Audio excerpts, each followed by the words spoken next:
ఓం నమ శివాయ శ్రీమాత్రే నమ. మిత్రులకి శ్రేయోభిలాషులకి అలాగే నన్ను ఇంతగా ఆదరిస్తున్న యూట్యూబ్ ప్రేక్షకులందరికీ కూడా పేరు పేరు ధన్యవాదాలు. మిత్రులారా, మీ అందరికీ కూడా పరాదేవత ఎల్లవేళలా మీతో ఉండి మీ మనోవాంఛ నెరవేర్చాలని మనస్ఫూర్తిగా కోరుకుంటున్నాను. ఈరోజు మనం ఒక అద్భుతమైన ఉపాయం తెలుసుకుందాం. ఈ ఉపాయానికి 2 నిమ్మకాయలు కావాలి, పచ్చకర్పూరం కావాలి, పసుపు కావాలి. అసలు ఈ ఉపాయం చేయడం వల్ల కలిగే లాభం ఏంటో మీకు ముందే తెలియజేస్తాను. మనం పూర్వజన్మల్లో చేసిన కొన్ని తప్పుల వల్ల, శాపాల వల్ల మనకి అదృష్టం కలిసి రాదు. మన చేతిలో ధనం నిలబడదు, ధన సంపాదన స్థిరంగా ఉండదు. ఎప్పుడు ఏదో ఒక ఇబ్బంది పడుతూనే ఉంటాం. కానీ ఇప్పుడు మనం పూజలు, వ్రతాలు, నోములు ఎన్ని చేసినప్పటికీ కూడా అనుకున్నంత ఫలితం రాదు. ఇలాంటి సందర్భాల్లో అసలు ఎందుకు జరుగుతుంది, దాని నుంచి కూడా మనం తప్పించుకోగలమా, దాని నుంచి కూడా బయటపడగలమా అని చాలామంది మిత్రులు అడుగుతూ ఉన్నారు. నేను ఈ ఉపాయాన్ని మీకు చెప్పడానికి గల బలమైన కారణం, నా శ్రేయోభిలాషి, నా మిత్రుడు, ఆధ్యాత్మికంగా నాకు బాగా దగ్గరగా ఉన్న వ్యక్తి, 30 సంవత్సరాల నుంచి ఆయన తాంత్రిక గ్రంథాల్లో, తాళపత్ర గ్రంథాల్లో ఉన్న ఒక విషయాన్ని నాకు షేర్ చేయడం జరిగింది. ఆ విషయాన్ని మీకు నేను ఈరోజు తెలియజేస్తాను. అద్భుతమైన మన జీవితాన్ని మార్చుకోగలిగే ఒక తేలికైన ఉపాయం. ఇలాంటి ఉపాయాలు చాలా తాంత్రిక గ్రంథాల్లో కానీ, మన దగ్గర ఉన్న పుస్తకాల్లో కానీ అందుబాటులో లేవు. కొన్ని తాళపత్ర గ్రంథాల్లోనూ, పురాతనమైన ప్రతుల్లో మాత్రమే అందుబాటులో ఉన్నాయి. జ్యోతిష్ శాస్త్రంలోనూ, తంత్రశాస్త్రంలోనూ, మన పురాణాల్లో కూడా అంతర్లీనంగా చాలా చిన్న చిన్న ఉపాయాలు ఉన్నాయి. మీకు వీలైతే పురాణాలు చదవండి, అద్భుతమైన జ్ఞానం వస్తుంది, మన సైన్స్ ఏంటో అర్థమవుతుంది. ఈ ఉపాయం చేయడం వల్ల మనలో ఉండే కొన్ని అద్భుతాలు జరిగే అవకాశం ఉంటుంది. అవి ఎలా జరుగుతాయి, ఏ విధంగా జరుగుతాయి, ఎలా చేయాలో మీకు పాయింట్ టు పాయింట్ చెప్తాను. స్కిప్ చేయకుండా చూడ ప్రయత్నం చేయండి. మీకు ఈ వీడియో కొంచెం లెంతీగానే ఉండవచ్చు, బోరుగాను సోదిగా అనిపించేవారు పొరపాటును చూడమాకండి. ఫలితాలు రాకపోగా మానసికంగా ఇబ్బందిని ఎదుర్కోవాల్సిన పరిస్థితి ఏర్పడుతుంది. ఎందుకంటే ఇది ప్రాకృతికమైన అంశం కాబట్టి చెప్పడం నా బాధ్యత, అందుకే ముందు చెప్తున్నాను. ఎవరైనా సరే, ఇది ఆడవారైనా మగవారైనా చేయవచ్చు. మీకు ఈ ఉపాయం నచ్చినట్లయితే లైక్ చేయండి, నా ఛానల్ సబ్స్క్రైబ్ చేసుకోండి, అలాగే షేర్ చేయండి, 10 మంది మిత్రులకి షేర్ చేయండి, పక్కనే ఉన్న గంట సింబల్ని యాక్టివేట్ చేసుకోండి. ఎందుకంటే ఇవి అంత ఈజీగా దొరికే ఉపాయాలు కాదు. వీటిని శ్రద్ధతో చేయాలి, అలాగే నమ్మకంతో చేయాలి. అలా నమ్మకం కానీ శ్రద్ధ కానీ మనకు లేకపోతే ఫలితాలు రావు. మన శ్రద్ధతో నమ్మకంతో చేసినప్పుడు అద్భుతమైన ఫలితాలు వస్తాయి. ఈ ఉపాయం ధనలాభం కలగడానికి, ధనం స్థిరంగా ఉండడానికి, ఎన్ని పూజలు వ్రతాలు చేసినా ఫలితాలు అనుకున్నంత రానప్పుడు ఈ ఉపాయాన్ని చేయండి. మన శరీరంలో అనేక చక్రాలు ఉంటాయి. మనం షట్చక్రాలను చూస్తూ ఉంటాం, శ్వాస మీద ధ్యాస, ఇలాంటివన్నీ వింటూ ఉంటాం. అలా కాకుండా మన శరీరంలో ఇంకా 114 చక్రాలు ఉన్నాయి. ఇంకా చక్రాలు చాలా ఉన్నాయి. ఈ 114 చక్రాల్లో మన అరిచేతుల్లో కూడా కొన్ని చక్రాలు ఉంటాయి. మన చేతులతో ఏ పని చేసినా కలిసి రాకపోవడానికి బలమైన కారణం మనలో ఉండే దైవశక్తి, మనలో ఉన్న మానసిక శక్తిని ప్రేరణ కలిగించే కొన్ని సందర్భాలు, ఆ శక్తిని అడ్డుకునే కొన్ని దుష్ట శక్తులు కావచ్చు, నెగిటివ్ ఎనర్జీ కావచ్చు, పూర్వకర్మలు కావచ్చు, అలాగే తెలిసి కానీ అంతకుముందు జన్మలో చేసిన పాపాల వల్ల కానీ కొన్ని సందర్భాల్లో మనకి ధనం రాదు. మన పెద్దలు చెప్తూ ఉంటారు, పూర్వజన్మలో ఉన్న పుణ్యఫలమే ఈ జన్మలో మనకి ధనంగా వస్తుంది అని. ఆ వచ్చే ధనాన్ని కూడా అడ్డుకునే కొన్ని శక్తుల నుంచి ఈ ఉపాయం చేయడం వల్ల బయటపడతాం. చాలా తేలికైన ఉపాయం, అద్భుతమైన ఉపాయం. మన చేతుల్లో ధనచక్రం ఉంటుంది. అంటే చూపిస్తా నేను. ఇది చెయ్యి అనుకోండి, ఎడమ చెయ్యి కావచ్చు, కుడి చెయ్యి కావచ్చు. మనకి ఇవన్నీ స్థానాలు. ఈ చూపుడు వేల కింద ఉన్న స్థానం గురుస్థానం అంటాం. అలాగే మధ్య వేలి కింద ఉన్న స్థానాన్ని శనిస్థానం అంటాం. ఈ ఉంగరపు వేలి కింద ఉన్నదాన్ని రవిస్థానం అంటాం. చిటికిన వేల ఉన్నదాన్ని బుధస్థానం అంటాం. ఈ మధ్య భాగంలో ఈ చివరి నుంచి చివరికి ఉన్నదాన్ని కుజస్థానం అంటాం. కుజస్థానం 1, కుజస్థానం 2. అలాగే ఏదైతే బొటన వేలు ఉందో ఇది శుక్రస్థానం అంటాం. అలాగే ఈ కార్నర్లో ఉన్నదాన్ని బుధుడికిను కుజుడికి కింద ఉన్నదాన్ని చంద్రస్థానం అంటాం. మన చేతుల్లో ఆయుష్ రేఖ ఉంటుంది, శరీరరేఖ ఉంటుంది, ఇది హృదయరేఖ అంటాం. అలాగే మధ్యలో నిలువున గీత ఉంటే దాన్ని ధనరేఖ అంటాం, దాన్ని భాగ్యరేఖ అంటాం. మన అరిచేతిలో భాగ్యరేఖ ఉన్నప్పటికీ కూడా అదృష్టం కలిసి రానప్పుడు ఈ ఉపాయాన్ని చేయవచ్చు. ఈ ఉపాయం చేస్తున్నప్పుడు మీరు గుర్తుంచుకోవాల్సింది ఏంటంటే, మన అదృష్టాన్ని మనం తెచ్చుకోవడానికి, ఆ ద్వారాన్ని ఓపెన్ చేయడానికి మనం ఈ ఉపాయం చేస్తున్నాం. అది గుర్తుంచుకొని చేయాలి. ధనచక్రం మామూలుగా మన చేతిలో ఉంటుంది. ఈ ధనచక్రం ఎప్పుడైతే ఓపెన్ అవుతుందో అప్పుడు మనకి ధనం అనేది వస్తుంది. ధన సంబంధిత విషయాలు ఏ ప్రయత్నం చేసినా మనకు అప్పుడు ధన రాబడి పెరుగుతుంది.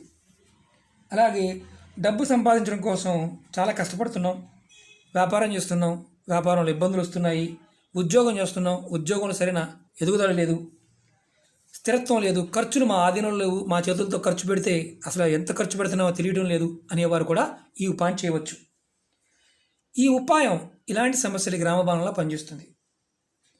మన అరిచేతిలో ఈ శుక్రస్థానము, అలాగే బుధస్థానము, గురుస్థానం ఇవి బలంగా ఉన్నప్పుడు ఈ మూడు స్థానాల మధ్యలో మనకి ధనచక్రం ఉంటుంది. అలాగే మానసికంగా మనం బాగుండాలి అన్నప్పుడు చంద్రుడు బలంగా ఉండాలి. చంద్రుడు బలంగా ఉన్నప్పుడు మనకి మనసు ప్రేరణ బాగా కలుగుతుంది.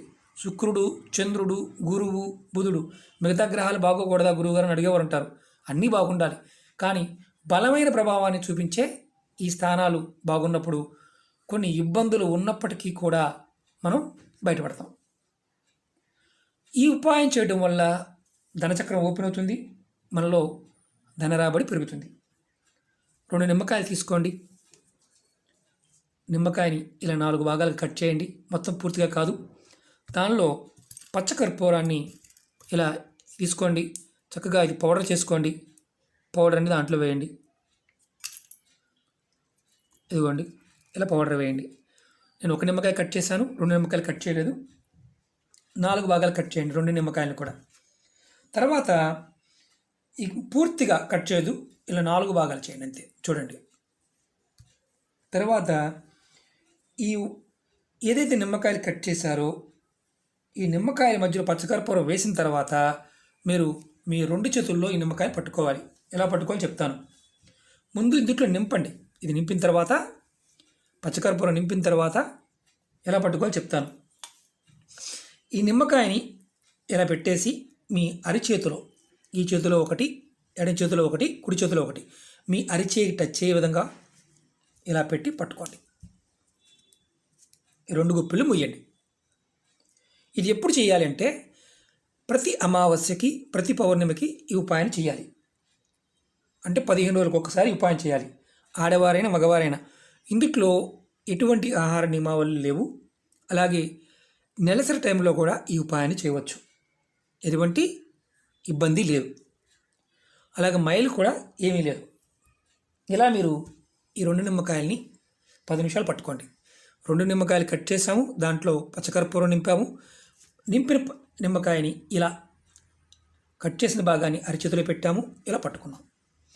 పెట్టుకొని 10 నిమిషాలనే మీరు ఇలా పట్టుకోండి. పట్టుకొని మీ మనసులో తెలిసి కానీ తెలియక కానీ పూర్వకర్మలో ఏదైనా తప్పు చేసి ఉంటే క్షమించమని కోరుకోండి. ఇలా మీరు చేస్తూ ఉంటే మీ అరిచేతిలో ఉన్న ధనచక్రాలు ఓపెన్ అవుతాయి. మీకు నిమ్మకాయకున్న శక్తి మనం దేనికి వాడుతుంటాం? తంత్రమంత్రాలకు వాడుతూ ఉంటాం, అమ్మవారికి వాడుతూ ఉంటాం, రాహుకాల దీపం వెలిగిస్తూ ఉంటాం. మన చేతిలో ఉన్న శక్తిని, ఏదైతే నకారాత్మక శక్తి ఉందో, నెగటివ్ ఫోర్స్ ఉందో, దాన్ని నిమ్మకాయ లాక్కుంటుంది. పచ్చకర్పూరం మనం దేనికి వాడుతూ ఉంటాం? పూజలకు వాడుతూ ఉంటాం, ఆహార పదార్థాలకు వాడుతూ ఉంటాం, ఆరోగ్యం కోసం వాడుతూ ఉంటాం, అమ్మవారి పూజకు వాడుతూ ఉంటాం. సాక్షాత్తు శక్తి శుక్రబలము, అలాగే అమ్మవారి బలము మన చేతుల్లో ఉన్న ఎన్నో జన్మల నుంచి ఓపెన్ కానీ, అంటే ఎన్నో జన్మల నుంచి మన అదృష్టం మనకు కలిసి రావట్లేదు అనుకోండి, అంటే మీరు ఇది చేయటం వల్ల కలిగే లాభం చెప్తున్నాను. మీలో ఇలా పట్టుకోవడం వల్ల ఒక పాజిటివ్ శక్తి వస్తుంది. మీలో ఉన్న నెగటివ్ని ఈ నిమ్మకాయ లాక్కుంటుంది. మీకు ఈ పట్టుకోగా తెలుస్తుంది, మీకు ఏదో మీలో ప్రవేశిస్తుంది అన్న భావం కూడా మీకు తెలుస్తుంది. మీకు ఏదైతే మనం మూసుకుని ఉన్న అరిచేతుల్లో మూసుకుని ఉన్న ధనచక్రాలు ఓపెన్ అవుతాయి. మీకు తెలియకుండానే మీలో అద్భుతాలు జరుగుతాయి. మీకు ఈ విధంగా చేయటం వల్ల కొన్ని సంవత్సరాలు, కొన్ని వందల సంవత్సరాల నుంచి మూసుకుపోయి ఉన్న ధన చక్రాలు కూడా ఓపెన్ అవుతాయి. ఈ ఓపెన్ అవ్వడం వల్ల మీకు ధనం అనేది వస్తుంది. చేసే పనుల్లో మీకు అద్భుతంగా మీరు ముందుకు వెళ్ళగలుగుతారు. మీరు ఎప్పుడైతే ఈ చక్రాలు ఓపెన్ అవుతాయో మీకు వాక్కు కూడా పెరుగుతుంది. మీలో ఉండే ఆత్మశక్తి బాగా ఉత్తేజం పొందుతుంది. ఇది చేసిన తర్వాత మీకు మార్పును మీరు చూడగలుగుతారు. ఈ ఉపాయాన్ని అమావాస్య, పౌర్ణమి చేయాలి. సమయం కూడా ఉదయం 6 నుంచి మధ్యాహ్నం 12 లోపు మాత్రమే చేయాలి. ఆ తర్వాత చేసిన ఎటువంటి ఫలితం రాదు. ఇలా 15 రోజులకు ఒకసారి, 15 రోజులకు ఒకసారి ఇలా 6 నెలలు చేయాలి. అంటే అమావాస్యకి పౌర్ణమి 6 అమావాస్యలు, 6 పౌర్ణమి చేయాలి. మధ్యలో గ్యాప్ వచ్చింది గురువు గారు అంటే దానికి మీరు గ్యాప్ రాకుండా చూసుకోండి. ఎందుకంటే ఇది కంటిన్యూ చేయడం వల్ల చాలా బాగుంటుంది. ఇంకా ఎక్కువ రోజులు కూడా చేయవచ్చు, ఇబ్బంది ఏం లేదు. తర్వాత మీరు ప్రతి అమావాస్యకి, ప్రతి పౌర్ణమి కూడా చేయవచ్చు. కానీ బాగా ఫలితాలు మనం చూడాలనుకున్నప్పుడు ఒక మినిమం 6 నెలలైనా చేయాలి. ఇలా మనం చేయడం వల్ల కలిగే లాభాలు మనం తెలుసుకున్నాం. అదృష్టం కలిసి వస్తే తెలుసుకున్నాం. ఏ శక్తి ఉందో తెలుసుకున్నాం. ఇది మొదలుపెట్టిన తర్వాత మార్పు అనేది మనకు కనిపిస్తూ ఉండాలి. కనిపించలేదనుకోండి, అప్పుడు మనం ఏం చేయాలో కూడా చెప్తాను. మీరు 6 నెలలు చేశారు, ఎటువంటి మార్పు కనిపించలేదు. అప్పుడు మీరు గుర్తుంచుకోండి, మళ్ళీ అమావాస్యకి మళ్ళీ పౌర్ణమి చేసేటప్పుడు మీరు ఇలా పసుపు తీసుకొని మీ చేతుల్ని ఈ పసుపు నీళ్ళలో వేసి చేతులను కొంచెం కడుక్కొని ఆ తుడుచుకున్న తర్వాత ఈ నిమ్మకాయలని మీరు మళ్ళీ చేయండి. ఒకవేళ లేకపోతే పసుపుతో ఎటువంటి పని లేదు. మీరు ఈ అద్భుతమైన ఉపాయం చేస్తున్నప్పుడు మీలో 1000 రెట్లు శక్తి వచ్చినట్టు అనిపిస్తుంది. మీకు బలం పెరుగుతుంది, ధన రాబడి వస్తుంది, ధనం కూడా మీరు చూడగలుగుతారు. రెండోది, ఈ నిమ్మకాయ పని అయిపోయింది, చేసాము, ఏం చేయాలి? ఈ నిమ్మకాయని తీసుకువెళ్ళి ఈ చెట్టు మొదల్లో కానీ లేదా పారే నీళ్ళలో వేయాలి. పొరపాటున డస్ట్బిన్లో కానీ లేకపోతే మీరు రోడ్డు మీద కానీ పారేయవద్దు. చేస్తే మీకు ఎటువంటి ఫలితము రాదు. చెట్టు మొదల్లో కానీ పారే నీళ్ళలో వేయాలి. అలాగే డస్ట్బిన్లో కానీ లేకపోతే రోడ్డు మీద కానీ పారేయవద్దు. ఇంకొకటి చాలా ఇంపార్టెంట్ ఏంటంటే, ఈ ఉపాయం చేస్తున్నప్పుడు ఎవరితో మాట్లాడవద్దు. అలాగే ఈ ఉపాయం అయిపోయిన తర్వాత చేతులు కాళ్ళు కడుక్కోండి. వీలైతే స్నానం కూడా చేయండి. మరి ఉద్యోగస్తులు, వ్యాపారస్తులు ఇలాంటి వారికి వీలు కాదు, మేము బయటికి వెళ్తామండి అనేవారు ఎవరైనా సరే, మీరు పొద్దున్నే లేచిన తర్వాత స్నానం చేసిన తర్వాత ఈ ఉపాయం చేసి మీరు బయటికి వెళ్ళండి. ఖచ్చితంగా మీకు అద్భుతమైన ఫలితాలు వస్తాయి. ముందు రోజుల్లో కూడా మీకు హస్త సాముద్రికం గురించి, అంగ సాముద్రికం గురించి, వీటి గురించి కూడా నేను మీకు వీడియోలు చేస్తాను. మీరు నన్ను ఇంతగా ఆదరిస్తున్నందుకు మీ అందరికీ కూడా పేరు పేరున ధన్యవాదాలు తెలియజేసుకుంటున్నాను. నాకు ఇలాంటి విషయాల్లో సహాయం చేస్తున్న మిత్రులు, శ్రేయోభిలాషులు, గురువులు, సిద్ధులు అందరికీ కూడా పేరు పేరున నేను ధన్యవాదాలు తెలియజేస్తున్నాను. ఆ పరాదేవత మీ అందరి పట్ల, మీ అందరిలో ఉండి మిమ్మల్ని ముందుకి మరిన్ని రోజుల్లో మన సమాజానికి మరింత ఉపయోగకరమైన, అధునాతనమైన ఏదైతే ఈ శాస్త్రం ఉందో, అంటే అర్థం కాదు మనకి, చాలా సనాతనమైనది, మనకు అర్థం కానిది మనం కొత్త టెక్నాలజీ అనుకుంటాం. ఇలాంటి అద్భుతమైన శాస్త్రాన్ని మనందరికీ అందిస్తున్న గురువులందరికీ కూడా నేను పాదాభివందనం చేస్తున్నాను. ఎందుకంటే ఇలాంటి విషయాలు అంత తొందరగా మనకు తెలియవు. వారు చెప్పబట్టి, వారు నన్ను ప్రోత్సహించబట్టి నేను ఇవన్నీ మీకు ముందు ఇంకా ఇవ్వడానికి ప్రయత్నం చేస్తాను. మిత్రులారా, మీకు ఈ వీడియో నచ్చినట్లయితే లైక్ చేయండి, నా ఛానల్ సబ్స్క్రైబ్ చేసుకోండి, గంట సింబల్ని యాక్టివేట్ చేసుకోండి, 10 మంది మిత్రులకి షేర్ చేయండి. అలాగే మీ అందరికీ ఒక విషయాన్ని విన్నవిస్తాను. మన సనాతన ధర్మంలో మనం ఏదైతే ఆహారాన్ని వాడుతున్నామో, పదార్థాలు వాడుతున్నామో, వాటి ఉన్న శక్తి సామర్థ్యాలు మన ఋషులు, మన పెద్దలు, మన పూర్వీకులు ఎన్నో అద్భుతమైన విషయాలు చెప్పారు. కానీ మనం మతం అనే రంగు పూనుకొని చాలామంది వీటిని తప్పుగా ప్రొజెక్ట్ చేయడానికి ట్రై చేస్తూ ఉన్నారు. అది అర్థమవుతుంది. ఇది మతం కాదు, ధర్మం. మనందరం కూడా ఒక సనాతనమైన జీవన విధానంలో ఉన్నాం. మీకు చిన్న ఉదాహరణ చెప్తాను, సందర్భం వచ్చింది కాబట్టి. పసుపుని మనం ఆహారంగా వాడుతూ ఉంటాం. చాలామందికి తెలియదు. మనం కాళ్ళకి రాసుకున్న, ఒంటికి రాసుకున్న, మన స్నానం చేసిన, ఆహారంలో తీసుకున్న ఎన్నో కొన్ని వందల రకాల రుగ్మతలకి ముందుగా పనిచేస్తుంది. బొట్టు పెట్టుకుంటే కొంతమందికి నామోషిగా ఫీల్ అయ్యే వాళ్ళు ఉన్నారు.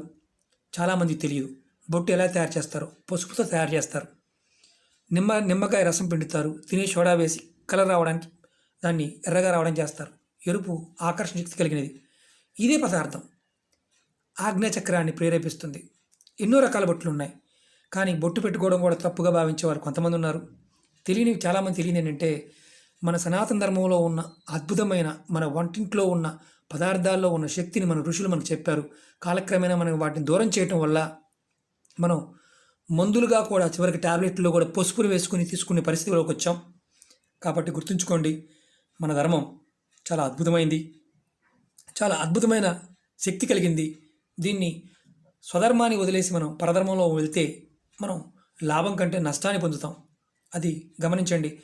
మనం వాడుతున్నది నిజమా కాదా అనేది మన శాస్త్రాల్లో ఉన్నాయి. మీరు పురాణాలు చదవండి. సైన్స్ని మన కథల రూపంలో చాలా అద్భుతంగా చదవడం జరిగింది. ఎన్నో గ్రంథాలు ఉన్నాయి, చదివితే కదా తెలిసేది. చాలామంది నెగిటివ్గా భావించి దీన్ని తప్పుగా అనుకునేవారు చాలామంది ఉన్నారు. పదార్థంలో ఉన్న శక్తి, మనలో ఉన్న శక్తి ఏకమైనప్పుడు అద్భుతాలు జరుగుతాయి. సనాతన ధర్మం అలాంటిదే. మన ధర్మం ఎప్పుడూ కూడా పరధర్మాన్ని లేకపోతే వేరే వాళ్ళని ఎప్పుడు చిన్నచూపు చూడదు. ఎవరిని, అన్ని ధర్మాలని గౌరవించమని చెప్తుంది. కాబట్టి స్వధర్మం అనేది చాలా మంచిది, దాన్ని తప్పుగా తీసుకోవద్దు. చాలామంది అడుగుతున్నారు, మేము మతాలు మార్చుకున్నామండి, మేము చేయవచ్చా చేయకూడదని అడుగుతూ ఉన్నారు. మీరు ఈ ఉపాయాన్ని, ఈ విధానాన్ని చేయగలిగితే చేయండి. అది మీ అభిప్రాయం, మీ మనసు మీద ప్రభావం చూపించే విషయం కాబట్టి.